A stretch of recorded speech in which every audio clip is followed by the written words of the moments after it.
All right, let's do this. So, welcome back. Today we're going to talk about pushing downwind. So, I taught very briefly last time about bumping and running, which is a way to slow another boat when you are sailing downwind. Today we're going to talk about pushing, which is basically all the tools that the boat behind has. And one note I want to make before we get started: a lot of this is very dependent on this, like situation dependent. Like these things don't happen in a void in team racing. Usually there's other boats in the race you have to deal with, which can either help make your pushing easier or make it a lot harder, right? So just note that. For example, the only time we're straight up, pushing another boat in terms of our goals is in a what we call play 4, right? Where basically it's you and another boat, and there's a big gap to the rest of the fleet, and they're trying to keep you back, and you're trying to push them forward, right? And that's where straight up pushing happens. A lot of the times, the other plays it doesn't really happen, right? So this is a very important skill for that, though. So let's just get into it, okay? Final note: pushing and this downwind stuff is a bit of an art form, and I watched some film, looked back at my notes, tried to find some ways I could describe things that I've seen and things that I've done. And so this is not comprehensive by any means, and I would watch some film to get some ideas. Okay, so we'll start. So definition again: pushing is sailing behind an opponent and forcing the race to progress, i.e., not getting bumped. Right? Now, sometimes in the future we're going to talk about we actually want to get bumped, and that's a good thing. But for right now, we're trying to push, and potentially on the reach, we're really not trying to pass, but on the downwind, potentially there are some opportunities to pass. Okay, so let's talk about that. First of all, the left side looking downwind is strong. So if I have a diagram like this where the wind's coming from the top, it would be the right side, but when you're actually sailing the race and you look, it's the left side.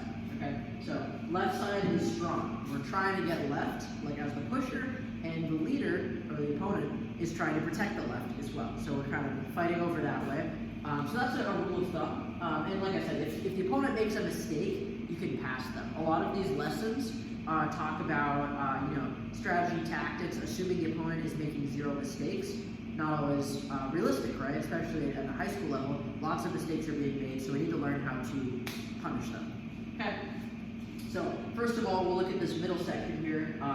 We're do fishtailing, just like we do on the reach, right? So we look at the tiller of the opponent, and when their tiller goes down, ours goes up. And when their tiller goes towards them, ours goes away from us, right? And we're just going to do the exact opposite of what they're doing.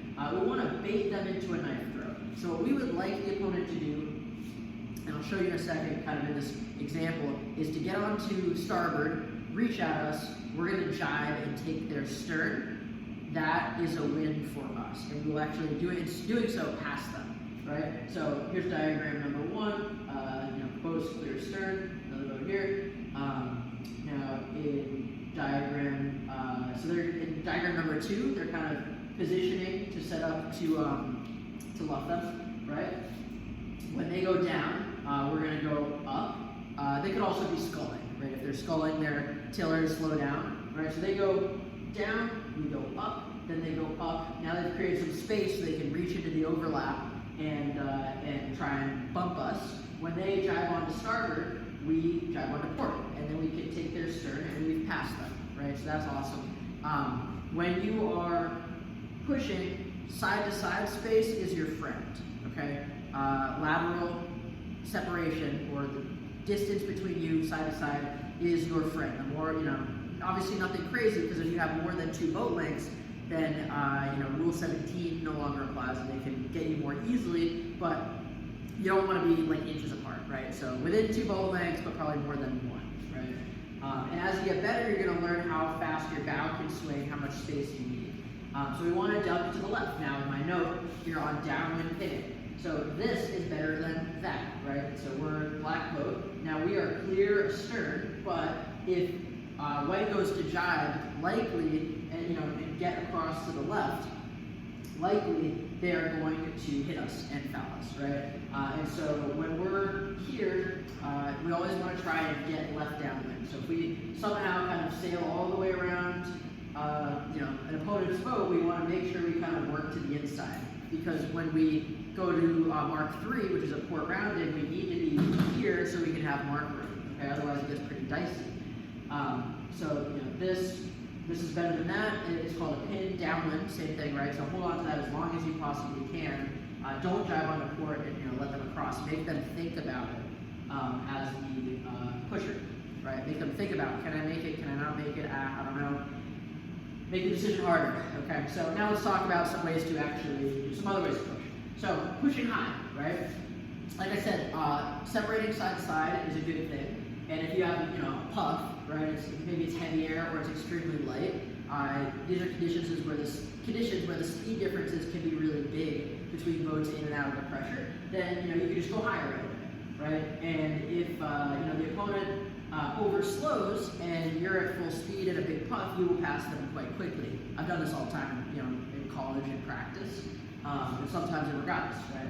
So it's great in really heavy air, great in puffy conditions, great against someone who's slowed too much. The key here is, when they go to luff you want to break the overlap before they get to you, right? Because then when you head back down, they've come from clear stern, which means you have to head down, and now you've won the left, right? We've won the left, and now we can drive on the starboard, turn it around, and start bumping them, right? So that's awesome. That's pushing high. The other thing, you can jive right away, right? So there's another example here. And then, when the opponent double jives, same thing. Like they come back at you. Before they do that, you break. Then they have to double jive again, right? Which is pretty good. So here we go. So two boats going downwind. This boat jives. This boat jives. They go to luff the other boat up. Now in this case, the other boat could jive and push left, but in this example, we're doing something different. So now the boat here heads up. They're broken. They broke the overlap. Then they head back down. And they must sail their proper course, so they head back down. Now they go for their first jive, and then they come back to the second jive. They break the overlap, and then they head back down, and now they have to do another double jive, and this process continues, right? Now, if you're going to go wide here, you just need to understand that you need to make up over a full boat length, almost a boat length and a half, extra, distance forward than your the other boat to pass them. Like, this looks like this boat's ahead, but actually right here, this boat is ahead, because they can't get across, right? So if you're gonna go on starboard tack and go the long way around, basically, you need to be pretty certain that you can gain over a boat length and a half on this other boat by doing so. Otherwise, it's way smarter to stay to the left, right? If we could, win this part, make them either throw a knife or get around their stern, then that's awesome. This can be dangerous, especially coming back to the mark. Okay, so now we'll talk about the ultra low, which is a kind of fun, or the super low, which is a fun technique. So we're trying to work left, right? So we're behind them, we're winging, we're on starboard. Starboard can be really safe if we're staying close, right? So starboard can be really safe because if they're on port, broad reach port, we're on starboard, dead downwind, and we hit the boat in front of us, it's their foul. So they're on port, we're on starboard, we hit them, it's a port starboard, right? The number one rule of sailing is rule 10, which is starboard port, and then everything else is based around that, right? So even though it's clear head, clear stern, starboard port is higher on the hierarchy of rules, and therefore it's the boat in front's foul, which is pretty interesting, right? So anyway, so we go on starboard, so that's an easy, foul. And like I said, I don't like to draw fouls, but it's a foul you could get. Right? So we're going downwind, we're on starboard. Now what we'll do is maybe they'll try and head up to luff us, they'll do something, maybe they'll drive on the port. We will blow our van completely, let it off all the way, boom up in the sky, and we will sail super low. We'll go super low with the jib wing, and we'll sail by the lead. The crew will have their hand, maybe two hands on the boom, so it won't swing, right? And we'll sail really deep, maybe 20 degrees lower than dead downwind. It should be a port jibe angle. But because the vang is gone and the main's basically wrapped around the shroud, you can actually get away with this, right? And so it's not good for long term. It's just a really quick thing you can do. If you're right here, you're getting closer, and you just boom, send it down, and then you have inside overlap. Then you bring the vang back on, and then you do your double jibe and you have it, right? So that's awesome. The other thing is knife throw bait. So I kind of showed this in the first example, but they're slowing, we're on starboard.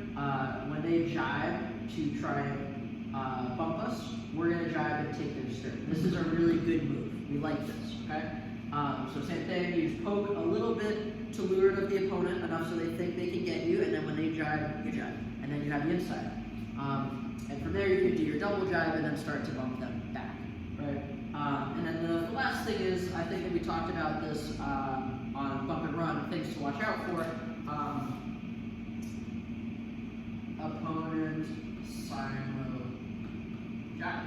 So if you are going for your double jibe, especially, say you have them on court, right, and you've gone down, what am I saying? Whatever. Anyway, you go for your double jibe, the first jibe of your double jibe. If they react really quickly and jibe at the same time as you, then they can get you, right? And that's why we don't want to do 2 full jibes, which we'll talk about, but basically just get the boom across the center and then back. That counts as 2 jibes, okay? So I would practice this with a partner, go downwind, and just basically take turns, right? It's a continuous drill, there's no need to stop. So you're in front, you're bumping the opponent. When the opponent gets past, then they're bumping you, right? And we just kind of trade off, and it'll be a good exercise. So let me know if there's anything I missed. This is a massive category, and just it's all about experience and time and reps of doing this. So don't beat yourself up. My number one thing is fouls are gonna happen in team racing, right? So fouls are gonna happen, collisions are probably gonna happen, bad things are gonna happen, right? You need to just be able to let it roll off and move to the next play. Yeah. See you in the next video.